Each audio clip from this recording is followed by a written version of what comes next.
Olá, meus queridos, nós estamos aqui numa manhã muito chuvosa para dar início a mais uma aula da nossa Escola Bíblica Palavra Viva.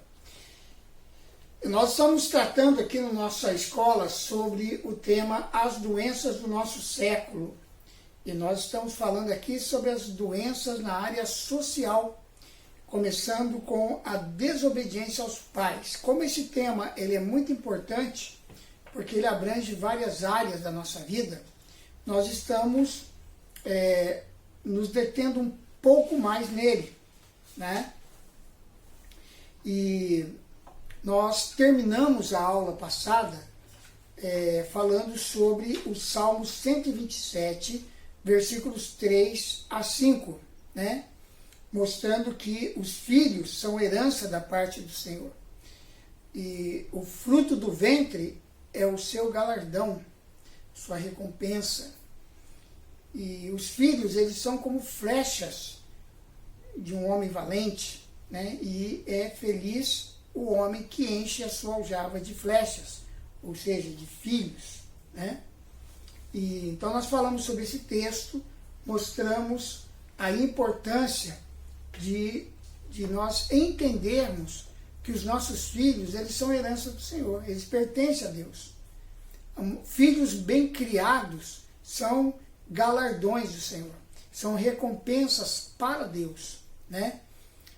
E hoje nós vamos falar sobre Provérbios, capítulo 22, versículo 6.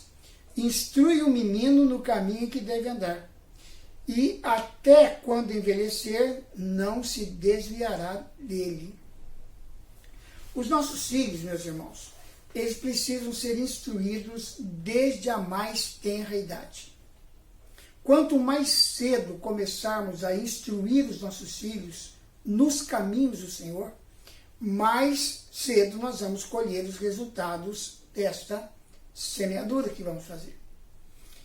No islamismo, por exemplo, as crianças começam desde cedo a se relacionar com o Alcorão. Quando uma criança nasce no seio de uma família muçulmana, os seus pais são saudados com a fórmula que essa criança possa estar entre os anunciadores do Alcorão. As crianças muçulmanas aprendem desde cedo a começar determinados atos da sua vida, como as refeições, com a fórmula em nome de Deus, Bismillah, e a concluí-los com a expressão louvado seja Deus, Alhamdulillah. Essas frases são as mesmas que se encontram nos 2 primeiros versículos da primeira sura do Alcorão. Há uma passagem sobre uma criança de 7 anos que, antes de aceitar o Islã, iniciou a memorização de uma das partes do sagrado Alcorão. E mais tarde, ao tornar-se muçulmana, foi escolhida para orientar a oração, que é a Sualat. Os judeus, né, esse é o exemplo dos muçulmanos, certo? Como eles são dedicados em instruir os seus filhos no conhecimento e até na memorização do Alcorão. Agora, os judeus também, eles educam as suas crianças de acordo com os ensinamentos da Torá, a lei de Moisés. Assim que a criança começa a falar, ela aprende passagens da Torá, como o versículo: a Torá que Moshe nos ordenou é o legado da congregação de Yaakov e o Shema. E a partir dali a educação prossegue. Então elas começam já, né, a falar versículos como esse, né? Infelizmente, irmãos, e eu falo isso com uma certa tristeza no meu coração, nós não vemos nos pais cristãos de nossos dias a mesma preocupação em educar seus filhos na palavra de Deus.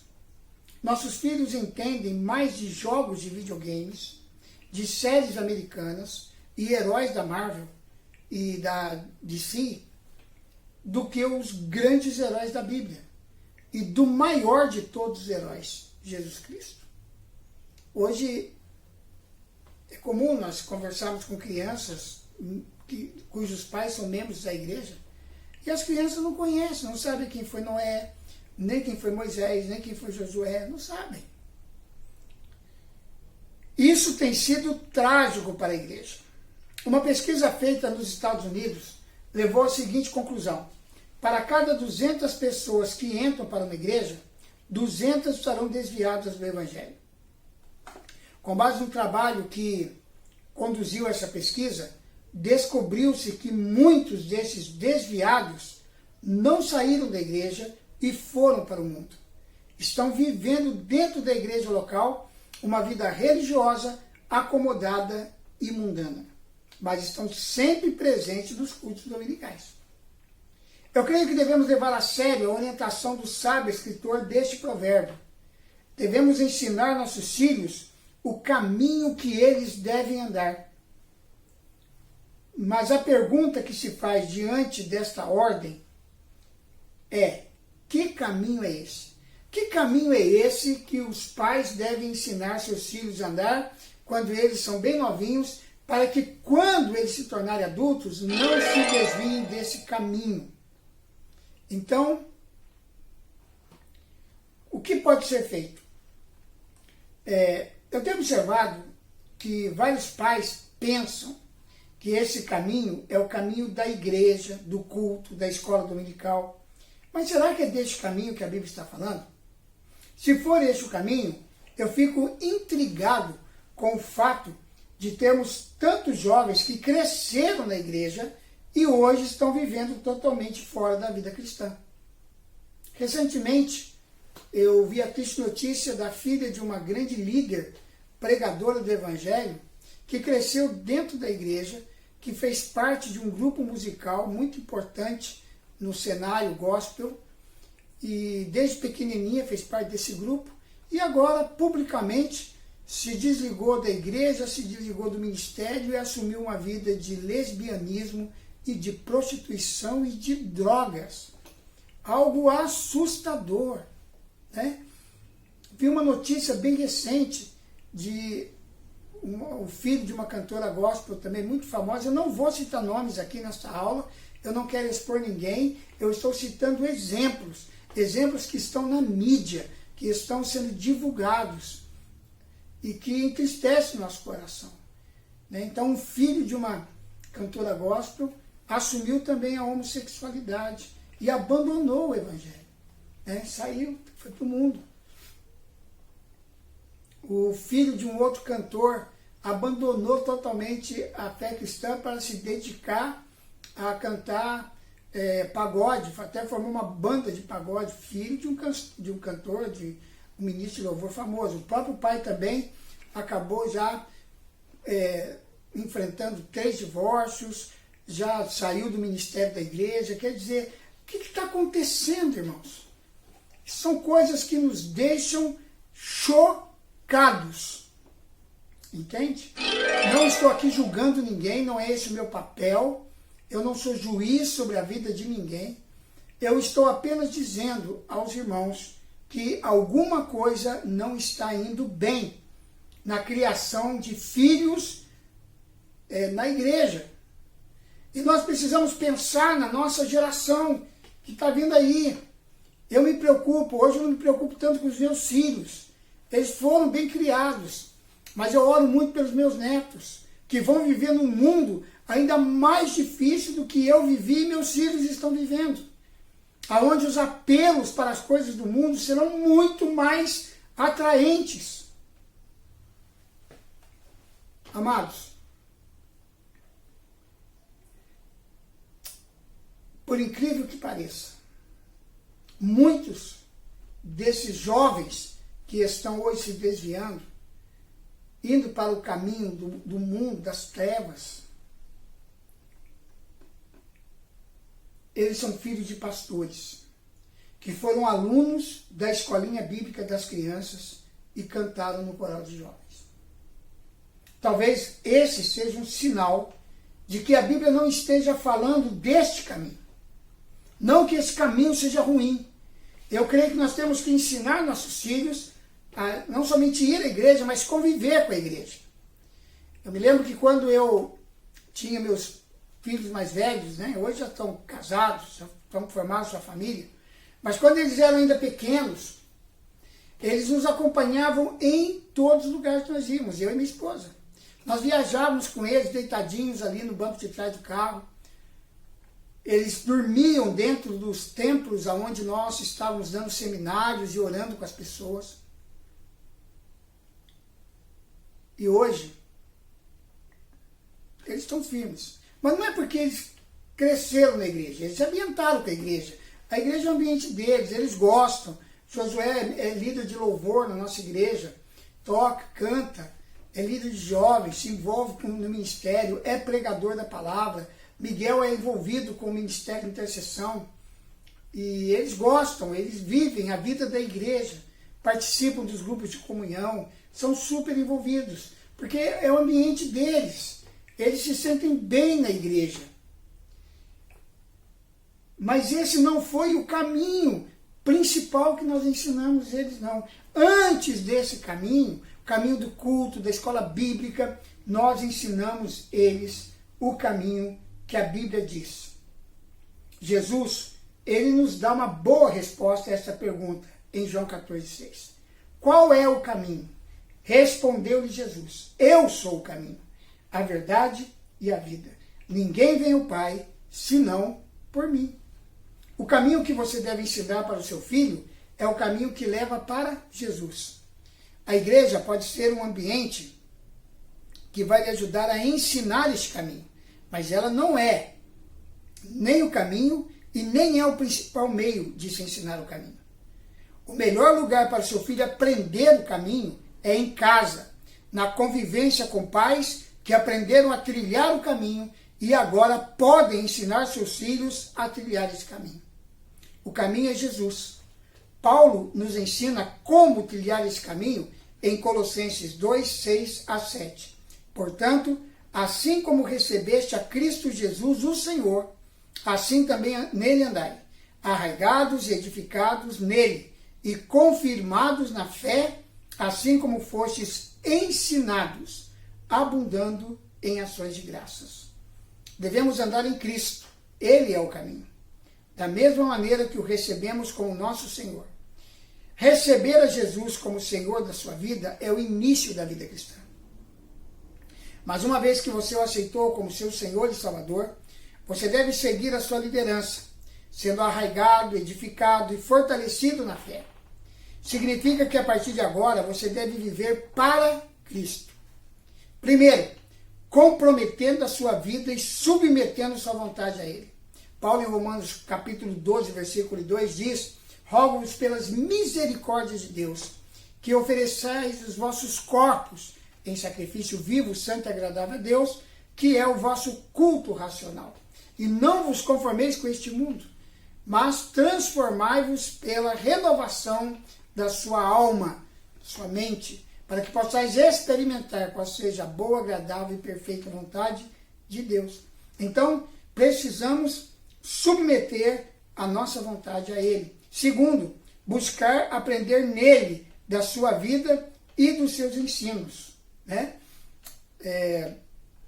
Em Colossenses capítulo 3, versículo 16, eu vou abrir aqui na minha Bíblia rapidamente.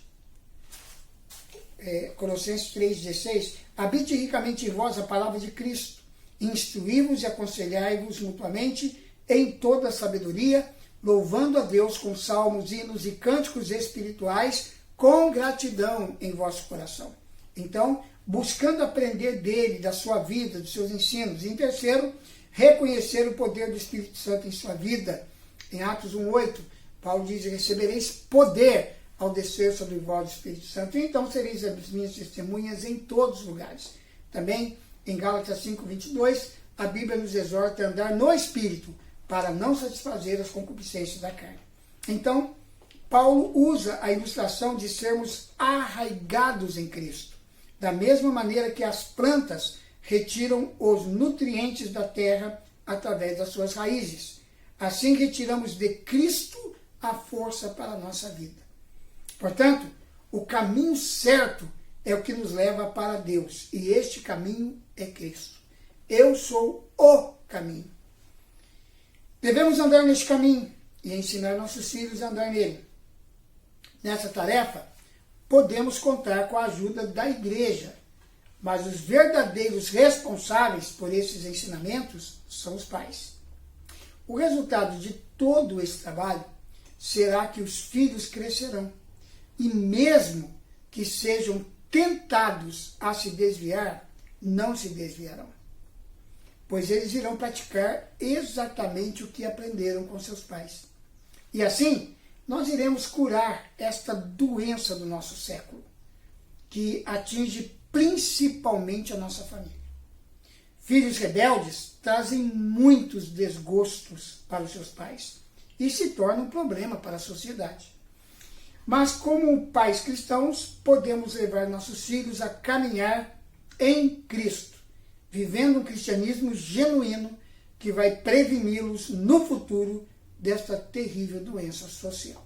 Então eu quero encorajar você, meu querido aluno da escola, a ensinar o teu filho o caminho que ele deve andar.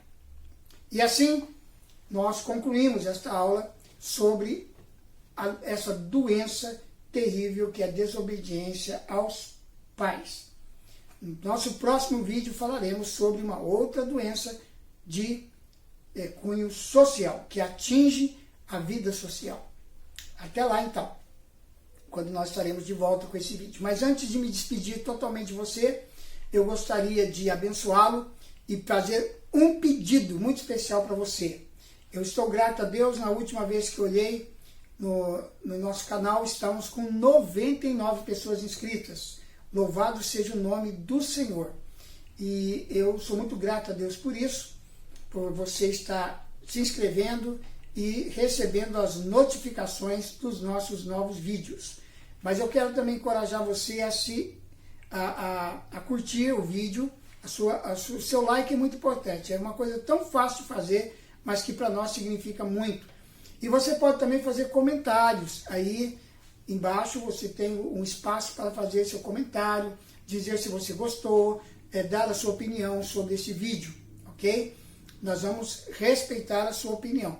Não aceitamos que sejam feitas críticas maldosas, né, ou que se use palavras indevidas no seu comentário. Mas você pode fazer um comentário bem legal, mesmo que você não concorde com alguma coisa, queira colocar a sua opinião, faça isso. E também você pode compartilhar esse vídeo. Há muitos pais precisando de receber uma palavra como essa. Não é uma palavra de julgamento, é uma palavra de instrução, de orientação, que certamente pode despertar no coração de muitos pais, principalmente daqueles que têm filhos mais novos, um desejo de fazer a coisa certa.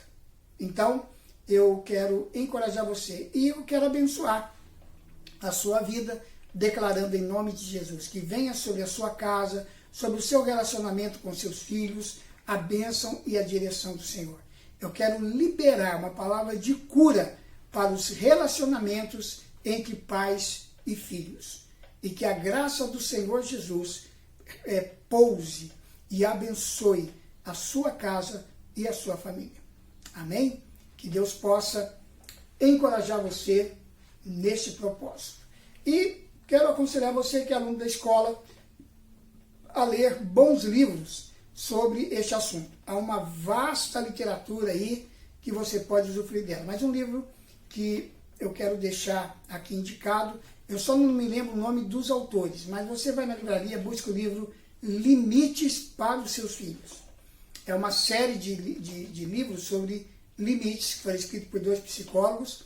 Depois eu vou dar uma olhada na minha biblioteca e vou ver o nome, passo para vocês, o nome dos autores também, mas as edições que eu tive, que eu comprei, é da Editora Vida. Então, Limites para os Seus Filhos. Há também outros livros dos mesmos autores para tratar de limites no casamento, limites de uma maneira geral, né? O primeiro livro da série é Limites, onde ele faz um apanhado geral, mas depois eles escreveram em áreas específicas, e 2 muito bons, né? Limites no casamento e limites para os seus filhos. Então, vá lá, compre o livro, aprenda mais, estude mais e pratique mais. Que Deus abençoe. Até a nossa próxima aula, nossa Escola Bíblica Palavra Viva. Eu espero você.